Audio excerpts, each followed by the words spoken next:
Welcome back to another Video! I was going to say episode.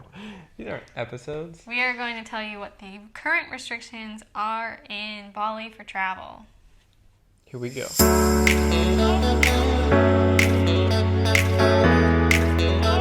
Okay, entry requirements. Here are the list of things that you need in order to get into Indonesia right now.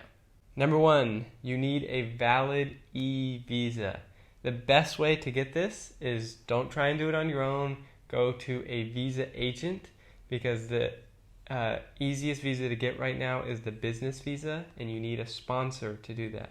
So go to a visa agent. We'll put the number of ours down there somewhere, and you can message them, tell them we sent you, all that good stuff. They'll get you sorted out. And the business visa is the one that allows you here as a online worker of some kind, so you can't get a job here. That's right. Not the same as a work visa. Correct. Just in case you're wondering. The other thing is...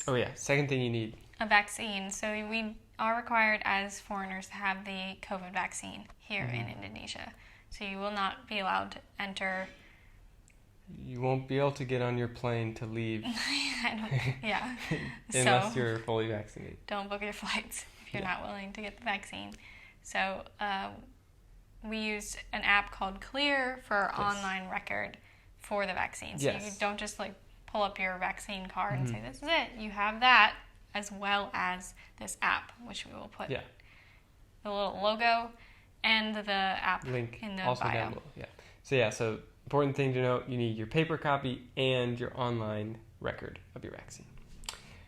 Third thing, you have to book your quarantine stay before you arrive. And you can't just pick any hotel. It has to be an official quarantine stay.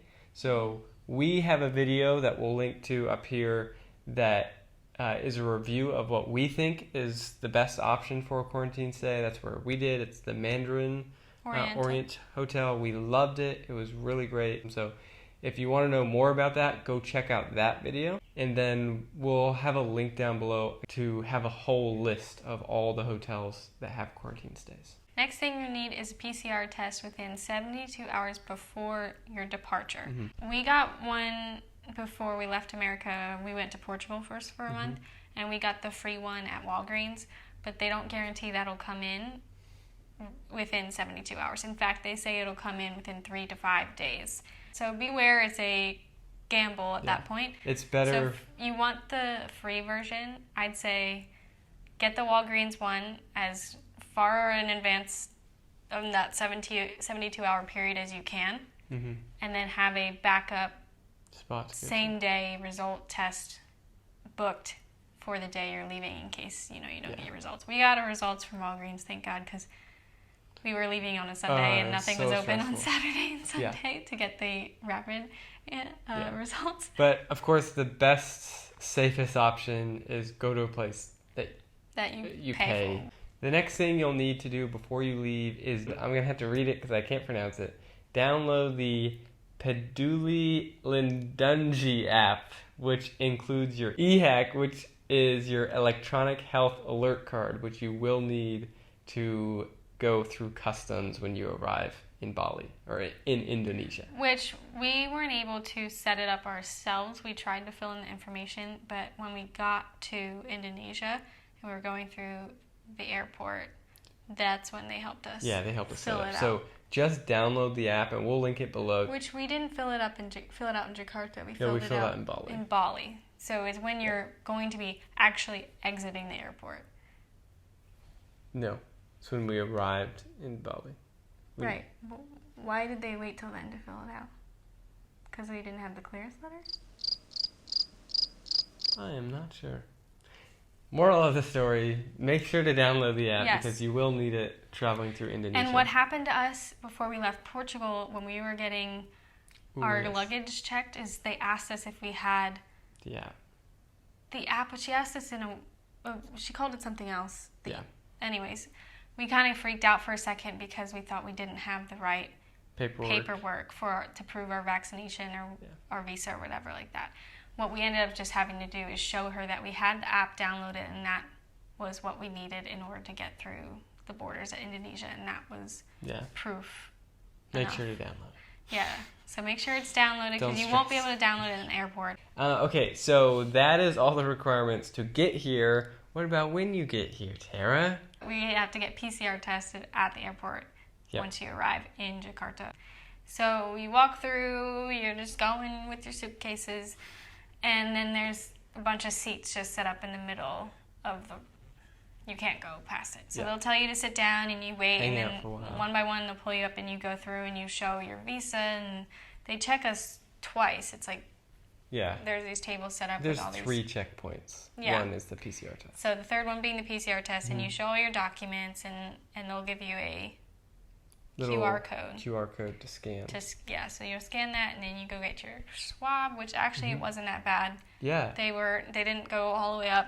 They didn't touch your brain. No, yeah. It was really nice because I wasn't dreading it. Very nervous. Then you go through, you get your suitcase, your checked bag, and then... Go through customs. Customs, right.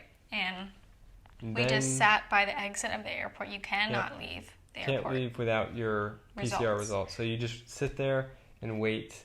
And then our hotel staff actually went and got our results for us. We didn't have to handle that, thankfully. So it takes 2 hours. So you just prepare to sit there and wait. Pack a little extra snacks for that part of the journey. So we had some things to eat. I think they had like a coffee shop there too, which was nice. Yeah, but keep that in mind. It's a long process once you arrive. So just be prepared. But if you mentally prepare for it, it's really not that bad. Like if you expect 2 hours plus the time that it took to go through the process, it's about 3 hours. So not too bad. Okay, and then, of course, after you leave, you have to go to your hotel to do your quarantine. So this is something that, as we're making this video, it might be changing because they're changing the quarantine regulations pretty constantly right now.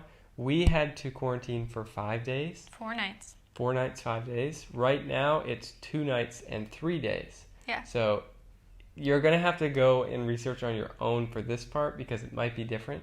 But get in contact with the hotel and they'll be able to sort it all out and let you know what the requirement is. Mm-hmm. So... And then while you're at the hotel, you'll have another PCR test right before you leave. And then you can head to the airport and come hang out with us in Bali.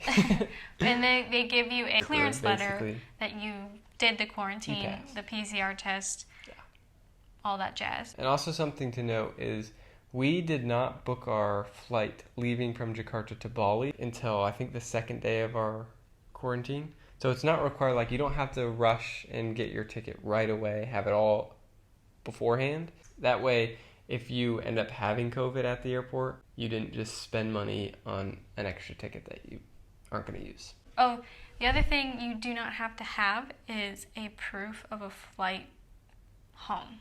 Yeah. So now once you have arrived, you're living here, the things to keep in mind is obviously like most places right now is you do have to wear a mask whenever you're outside. Here it actually includes whenever we're driving around on our mopeds. So you have to have your mask on basically at all times except for when you're home hanging out by yourself. Yes, but it's also not hyper... Strict. I mean, it is a moped. You can get pulled over for not having a mask on your moped. But when, for example, when we were checking out places to stay, everywhere we would go and walk into, none of the managers of the guest houses or villas had masks on, nor did they ask us to put ours on or keep ours on and stuff. So it sounds intense, but it's pretty relaxed. Yeah, it's relaxed. It's kind of surprising, actually, of how many of the... Like some of the places where you'd think this makes more sense to have a mask than on a moped don't seem to be as strict about it. But when you're walking to a restaurant, keep it on until you sit down. And you cannot go into a grocery store or a mall or a pharmacy or something like that without a mask on. And also for some of those places, you'll take the app, the PeduliLindungi app, and then it says entering a public space, and you'll click scan QR code, and you'll see a paper just like up by a police officer or guard or something, and you'll scan it. They let you in. You're supposed to press this like confirmation thing. It hasn't worked for us, but they let us in every time anyways.